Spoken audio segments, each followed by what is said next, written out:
Big Blue, what's going on, baby? Brandon London here. This is your New York Post post-game live stream.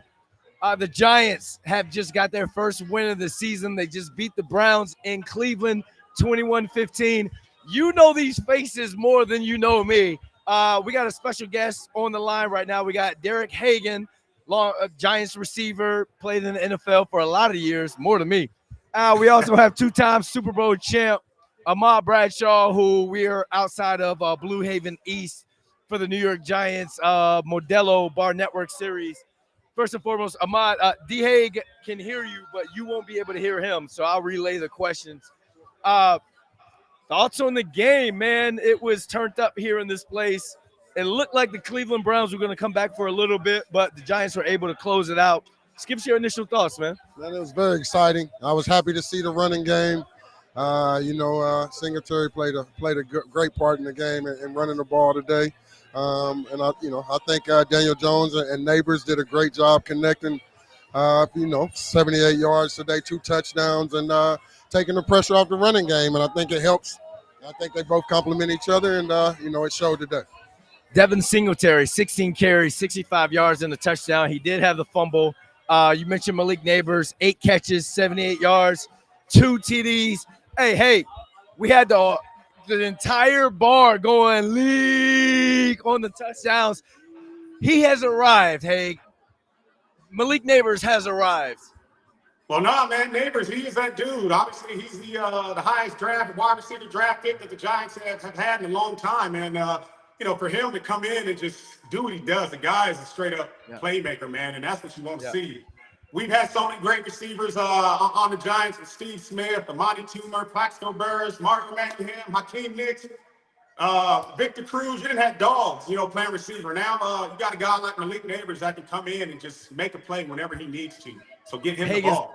Hagan's talking about getting Malik Nabers the ball, the highest drafted Giants wide receiver ever. He mentioned the Steve Smiths, the Amani Toomers, a lot of the Giant great receivers that he's played with. You are New York. You like Aaron Judge around here, man. Like, you are New York. You play with some Giant great receivers. Where does Malik Nabers stack up in terms of some of the great ones that you play with wearing blue? Well, you know what? He still has a long road ahead of himself. But, just his talent, it just shows, man.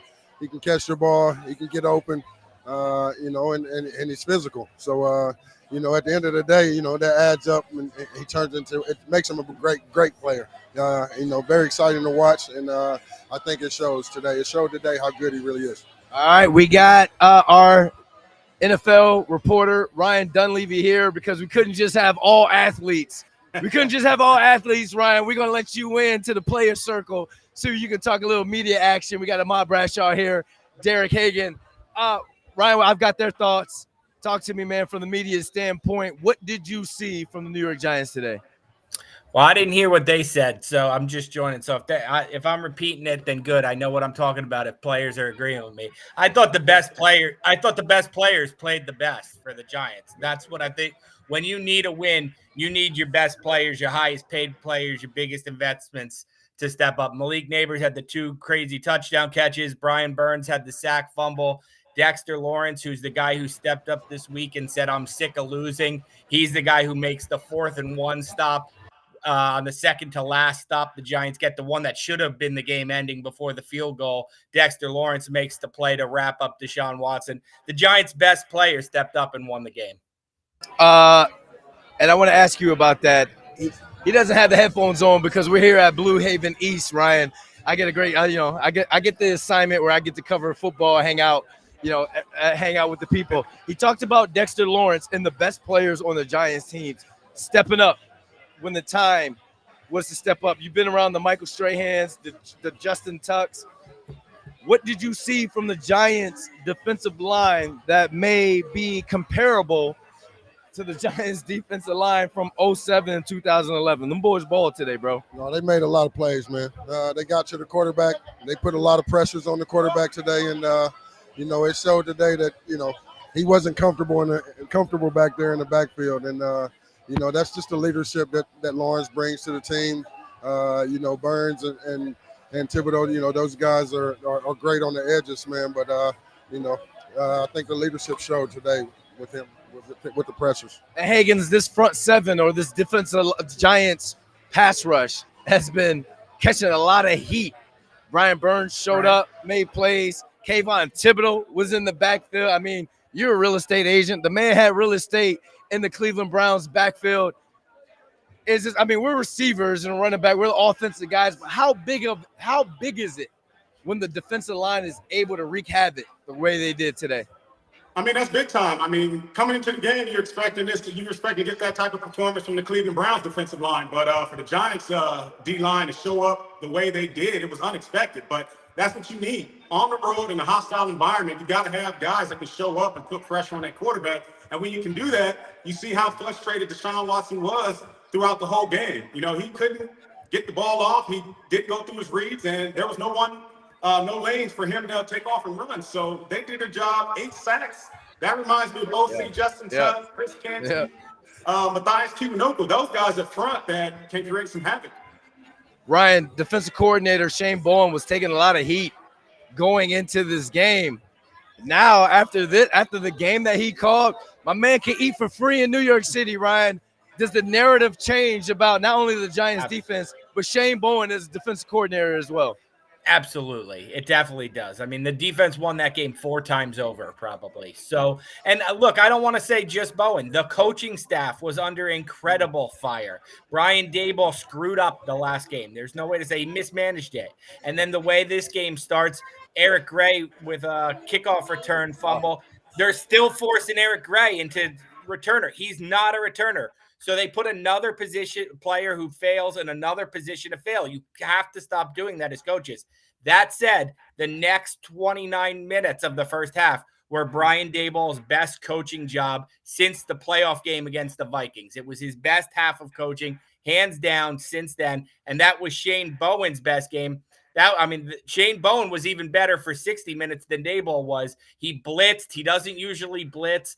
Bowen did a lot of things. He changed up the way he plays. It was a game plan specific scheme instead of forcing what he does. He was tremendous. The Giants defense was tremendous. It was an old school defense dominated Giants win. Ahmad, we're talking about how both Brian Daboll and Shane Bowen, offensive defensive coordinator, Brian Daboll being the head coach, were under a lot of pressure going into this game. You can't start 0-3 and think that you're going to make some sort of run throughout the course of the season to get yourself in the playoffs. You've been around some head coaches, coordinators that have been under some pressure. I mean, what did you see coordinator-wise? Like take us in the meeting room, and you too, Haig, I'll come to you right after this. Take us into the meeting room of what Brian Daboll could have said to the offense to get them going, and on the defensive side as well. Well, you know what? I mean, it all starts with the coaches, man. You know, they got to get their guys prepared and, and ready to go during the week. So, it starts from the top and it trickles down. I think, it definitely depends on Daboll and the coaches to come out ready to go every week and get these guys prepared. I think that's where it starts. And then the preparation, I think the guys feed off of that and, and they play that way. So I think the preparation was there this week, and I think they played well today. D. Haig, you've been in some offensive meeting rooms where it was like, dudes, we got to get this thing going, man. So kind of take us through the week of what you think Brian Daboll, Mike Kafka, Mike Groh, receivers coach, kind of said to the Giants passing game to get going.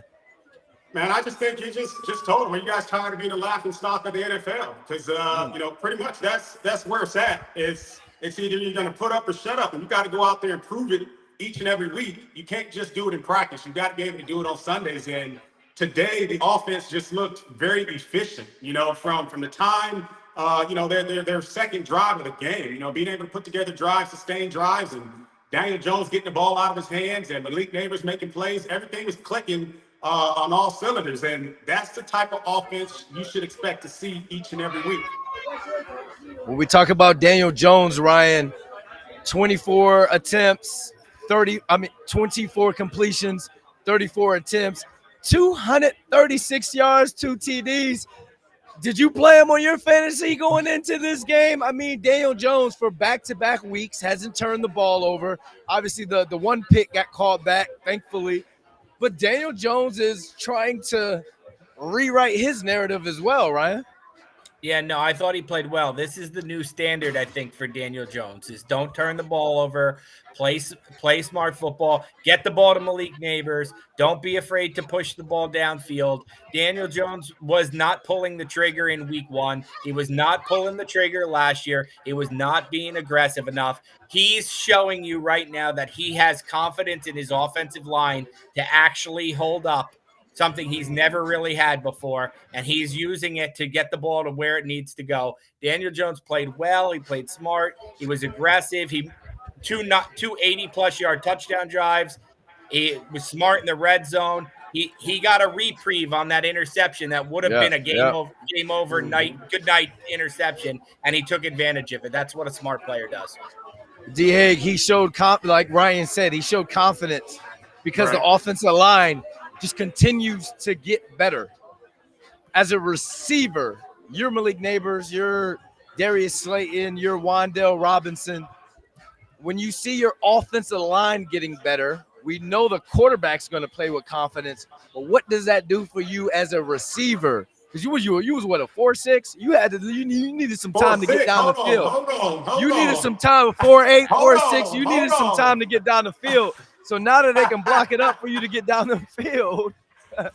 Well, first Daniel Jones only sacked twice, 2 times this game. But go ahead, man. 4.6 over here. 4.42. Let's get it right. You can go ahead and check the draft stock. But when guys are doing their job, it makes it so much easier on us because all we got to do is go out there and get open. You know, if Daniel Jones has the lanes to deliver the ball, we're going to be in the right spot. And our job is to go out there and make plays. It doesn't matter where the ball is at. It's just see ball, go get ball, make the play. And we don't see the DBs out there. We don't see them at all. So a guy like Malik Nabers, obviously, when you look at Jalen Hyatt, has not caught a pass yet this year. Hopefully that'll come around. But Malik Nabers is getting all the targets right now. So they got to be able to keep that going. I'm going to ask you about Motor Singer Terry pulling Matt Bradshaw going down at the 1 yard line. He's a method actor. He should be you for Halloween. That was pretty good the way he did that. But Ryan and D. Hague, you're Jalen Hyatt. We read the reports. 1 throw, 1 target. It was overthrown. D. Hague, talk to the young boy. How do you keep the young boy in the game? And then Ryan, I'm gonna go to you about Motor Singletary. Well, that's frustrating. Obviously, playing receiver, everybody wants to get the ball, but there's only 1 football to go around. Obviously, our job is to get open. All he can do is just keep running his routes, keep getting open, because when they go back and look at the film, they can say, hey, Jalen's open. Hey, you may be able to take a look at him on this play, but you can't let it frustrate you because, like I said, it's a 60-minute game. You don't know what's going to happen. It's a long season. Hopefully those targets will start to come, but at the end of the day, if you're winning games, that's all that matters. But wait, D. Hague, because I'm gonna give you some pushback because they won 1 game. This man, hey Ryan, and you'll be on my side on this. The man's been cooking in practice. Like, I don't understand why Daniel Bellinger and Theo Johnson have more targets and catches than a Jalen Hyatt. So don't give me coaches talk right now. Tell me, what are you going to say to the young boy? Because he has to be frustrated, bro. For one, I'm going to say, give me the damn ball. But if he's just strictly playing on the perimeter, just on the outside, he's going to take away targets from himself because he's not a guy that you can move inside. So obviously the other guys are going to get more targets if they're able to go inside to the slot. So it's kind of one of those situations that he has to deal with. You know, obviously you got Malik Nabers who's been balling, and you can't get mad at that. Yeah, Ryan. Go ahead, Ryan. You can't take Nabers off the field. I'm kind of with you. Like, Hyatt's a great insurance policy to have, but I'd have to go around the league, guys. Derek, you probably know better than I do. Like, how many number 4 receivers get a lot of targets a game? That's just what Jalen Hyatt is right now. Until Darius Slayton gets hurt or Malik Nabers gets hurt or Wan'Dale gets hurt, he's the 4th receiver, and the 4th receivers don't really get a lot of targets. So I think he's just kind of biding his time. They got to keep him.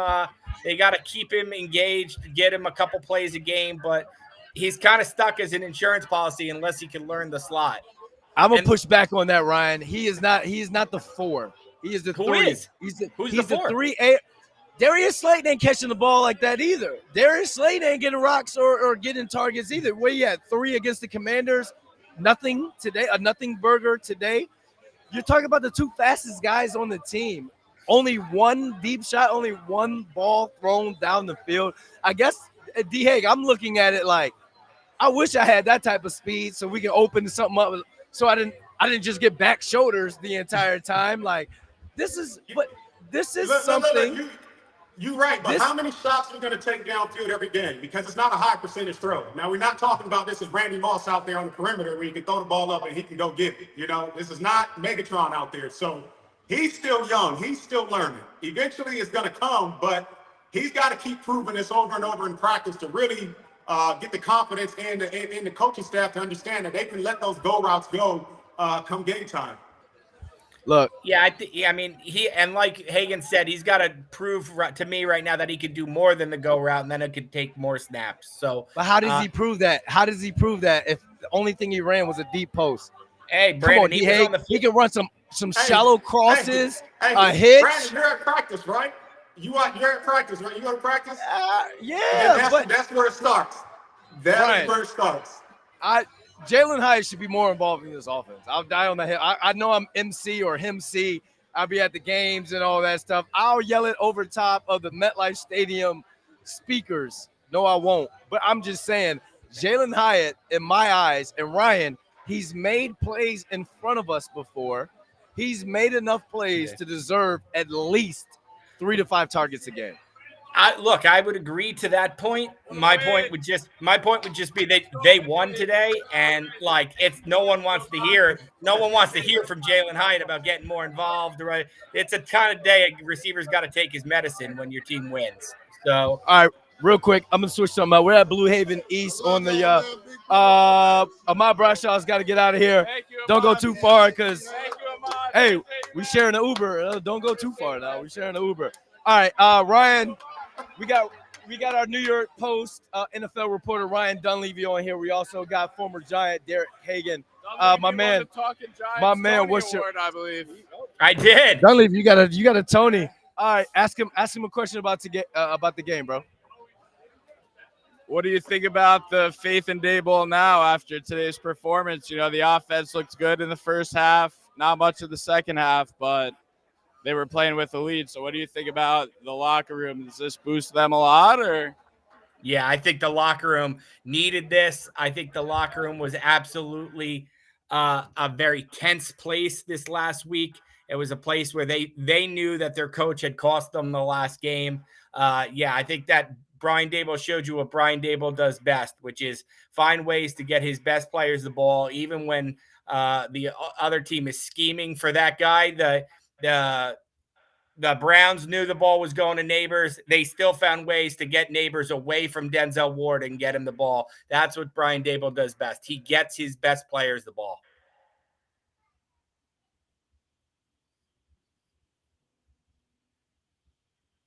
Yeah, we can't hear you no more. I lost you, Brandon.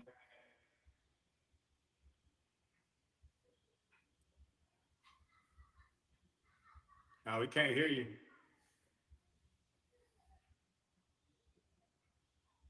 Can't hear you. Got it. My bad. We got it now. We good now? All right. Yeah. He was talking about how Brian Daboll kind of played or kind of called his best game of the season, getting Malik Nabers in advantageous situations, getting him away from Denzel Ward and getting him in his spots. What question you got for either Derek Hagan or Ryan Dunleavy? Yeah, I'm going to go away from the offense and go to the defense. Deonte Banks, a tough matchup today with Amari Cooper.